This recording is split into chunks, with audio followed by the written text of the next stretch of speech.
Fajar TV Lampung hadir bersama pemirsa. Dengan berita peristiwa, faktual, berimbang, dan terpercaya. Jangan lupa subscribe, follow, dan share untuk mendapat real-time berita-berita terbaru kami.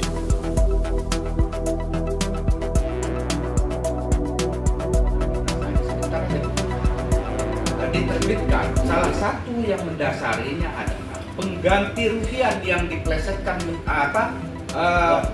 kepedulian yang diplesetkan menjadi ganti rugi terhadap masyarakat Blambangan dan Pagar sejumlah 297 orang. Berita terbaru kali ini datang dari Lampung Utara, menyoroti perjalanan panjang terkait konflik agraria alas hak masyarakat adat Desa Blambangan dan Pagar, Kabupaten Lampung Utara, yang telah banyak menyita perhatian publik, menyoroti sengkarutnya mafia tanah yang berada dalam birokrasi itu sendiri. Hearing masyarakat adat Desa Blambangan dan Desa Pagar bersama DPRD Lampung Utara pada Selasa 7 Oktober 2025 menunjukkan banyak kejanggalan pasca penerbitan hak guna usaha PT Budi Dharma Godam Perkasa oleh mantan Bupati Lampung Utara Hairi Fasyah. Kejanggalan yang muncul pemerintah daerah Lampung Utara tidak memiliki catatan atau arsip dokumen aset inventarisasi tanah daerah Lampung Utara berkaitan atas tanah masyarakat adat Desa Blambangan dan Pagar. Sebagaimana diketahui, tanah seluas 1.490 hektar diserahkan oleh Menteri Tenaga Kerja dan Transmigrasi atas eks tanah hak guna usaha PT Daya Itoh kepada pemerintah daerah Lampung Utara melalui mantan Bupati Lampung Utara Hairi Fasyah pada tanggal 14 Agustus 2001. Mintarya Gunadi, Humas TPM, menyebutkan pandangannya. Apabila pemerintah daerah Lampung Utara tidak memiliki catatan aset inventarisasi tanah atas penyerahan tanah dari negara melalui Menteri Tenaga Kerja dan Transmigrasi kepada pemerintah daerah Lampung Utara, dapat berujung pada pembatalan HGU dan tindak pidana bagi siapa yang telah melakukan pengalihan tanah adat masyarakat tanpa melalui prosedur yang benar.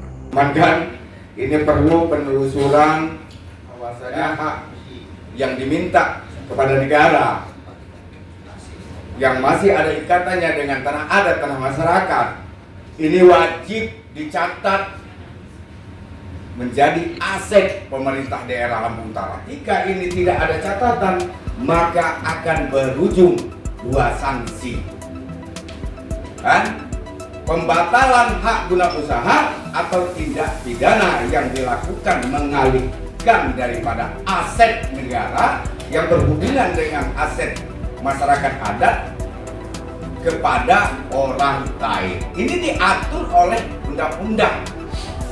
Pelanggaran dan prinsip pengakuan tanah adat secara utuh dilindungi oleh Undang-Undang Dasar 1945, Pasal 18B, Ayat 2 dan Pasal 28I, Ayat 3 dan Undang-Undang Pokok Agraria yang mengatur pengakuan dan penghormatan terhadap hak-hak masyarakat hukum adat, termasuk hak ulayat. Tanah adat adalah milik masyarakat hukum adat dan tidak bisa diperlakukan seperti tanah negara yang bisa dialihkan begitu saja. Akibat hukum pengalihan hak masyarakat adat tanpa pencatatan oleh pemerintah daerah, maka peralihan atas hak guna usaha HGU tersebut diduga ilegal dan tidak memiliki kepastian hukum.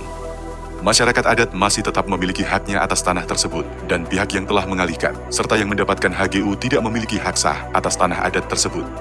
Pemerintah daerah justru berkewajiban untuk melindungi dan menjaga hak-hak masyarakat adat, bukan justru meminta dan mengalihkan tanah adat ke pihak lain. Tindakan pemerintah daerah yang meminta tanah negara untuk kemudian dialihkan ke HGU tanpa memperhatikan hak-hak dari masyarakat adat adalah tindakan yang dapat diduga melanggar hukum. Saat hearing lagi dengan kami, masalah yang dipertanyakan Budi tadi, kalau toh memang nggak ada, bilang nggak ada. Kalau memang nggak ada, bilang nggak ada. Jangan bilang, kami cari dulu. Habis waktu ini. Terakhir kami habis jabat, belum ketemu dia. Nah, kalau kami minta betul, jawaban hanya satu aja. Kalau toh memang nggak ada, nggak ditemukan, bilang nggak ditemukan. Jangan selalu bilang, nanti kami cari dulu. Itu panjang. Kurasa itu aja. Bisa kita kembali nih Pak Gunadi ya? Siap. Ya kan? Karena kita pengen tahu juga alas dasar pembuktiannya terhadap permohonan izinnya itu apa, ya? Kan pemerintah juga harus tahu aset-aset pemerintah Kabupaten Utara itu apa Pak ya. Di sini Pak, saya cuma mengingatkan dan mengimbau untuk kegiatan ini dicari sehingga pun kami juga sama-sama nyari nih, karena nggak arsip-arsip yang ada di Sekretariat Daerah Kabupaten Utara bersama dengan Sekretariat DPRD Lampung Utara. Keputusan manakala ada surat pengedar resmi dari Badan Aset dan Tertib menyampaikan masalah status tanah itu. tercatat atau tidak tercatat. Nah, kirimkan secara resmi ke Ketua Komisi 1. Begitu juga Ibu, izin Ibu, mungkin Ibu kan besok lusa bisa menyuruh staf kepada Lampung.